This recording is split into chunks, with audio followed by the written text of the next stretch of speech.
This Sunday is celebrated as All Saints' Sunday, so we need to ask, what exactly is a saint? A child was once asked that very question. The answer given was that a saint was somebody who lives in light. The child may, in giving this answer, have been thinking about the light coming through the windows in a stained glass window. The answer is a good one, because I think that saints do, through the way in which they live their lives, reveal the light of the gospel of Christ and the glory of God. Saints give us a glimpse of what life could and should be. They invite us to think about how we lead our own lives. They direct us towards knowing the freedom of living as children of God. Saints can challenge us to live for God and in God, and to reveal his glory. The perception we often have of saints is that they were perfect people, that they lived exemplary lives. In reality, they were often very, very far from perfect. St. Francis, for example, led a rebellious and troubled youth, and St. Augustine, at his own admission, was an inveterate sinner. But they had a wish to live in the way that God revealed to them. So the saints are just ordinary people like you and I. And remember this, something that I know that I've told you before, that in the early Celtic church, all who were Christians were thought of as saints because they were living in the gospel of Christ. So we, each of us, are saints. It's a nice thought, and although I don't believe for a moment that any of us would think of ourselves as saints, it's comforting to know that as long as we try as hard as we can to follow the teachings of Christ, that we follow in some small way in the footsteps of those saints who have walked before us through the centuries. In times past, people followed and revered the saints and knew their life stories and held them up as heroes. In today's society, people follow the lives of celebrities and put them very much on a pedestal. They may be footballers, pop singers, influencers, whatever they may be, actors, artists, politicians, cooks, comedians, dancers, sportsmen and women. The list is almost endless. Many of these people have done good things for charity or for society, and I would guess that most of them live good lives, but we would not call them saints. Twice a year, people in Great Britain are chosen to receive honours for the work they've done locally, nationally, or internationally. There are other awards and accolades like the Oscars, BAFTAs, Sports Personality of the Year, the Brits, the Nobel Prizes for achievements in all areas of arts and sciences, and of course, the Peace Prize.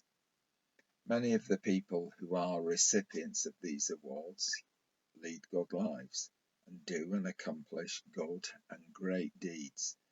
But once again, we would not necessarily refer to them as saints. Sainthood, as we think of it, is an honour that is given to a person just as any other award is. So what is it that makes this honour different from, say, a knighthood or a Pulitzer Prize? The first obvious difference is that this is an honour conferred by the Christian Church.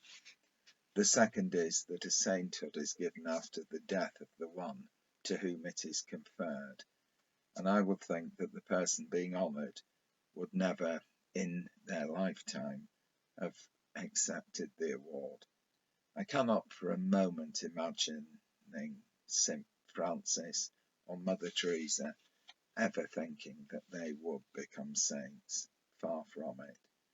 And most importantly of all, they would never have believed that they were good enough, worthy enough to be canonized and to receive such a title. The Anglican Church recognizes saints. In fact, All Saints' Sunday was introduced by the Church of England. but we do not pray directly to saints and ask them to intercede for us.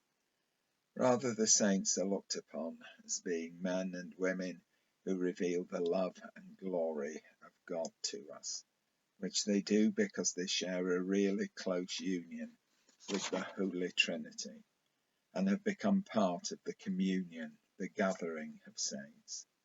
They call us, show us and teach us through their words and actions to be part of that communion as examples of loving God and loving neighbours, just as Jesus asked them and us to do. There were once two sisters. One was named Faith and the other Hope. Faith was a good child, but a bit weak and sickly, and so she could be fussy in what she wore and ate. Hope, on the other hand, was a wild child, rather unpredictable, and at times not that dependable. The years passed, and the two sisters grew older. Faith had become much stronger, but she had become more rigid and tended at times to be rather judgmental. Hope, on the other hand, had become much weaker, and at times was very close to fading away completely. One evening there came a knock at the sisters' door, and there stood an angel holding a stranger by the hand. "I have a surprise for you both," said the angel. "This is your sister, whom you never knew, never known existed, and her name is Love." Faith and Hope were overjoyed to discover their long-lost sister and welcomed her into their home. Slowly, the three sisters got to know each other. Love helped Faith to become more relaxed and compassionate, and she helped Hope to become stronger and more reliable. The three sisters still live together side by side, Faith and Hope and Love. But by far, the wisest and most enduring of the three is Love.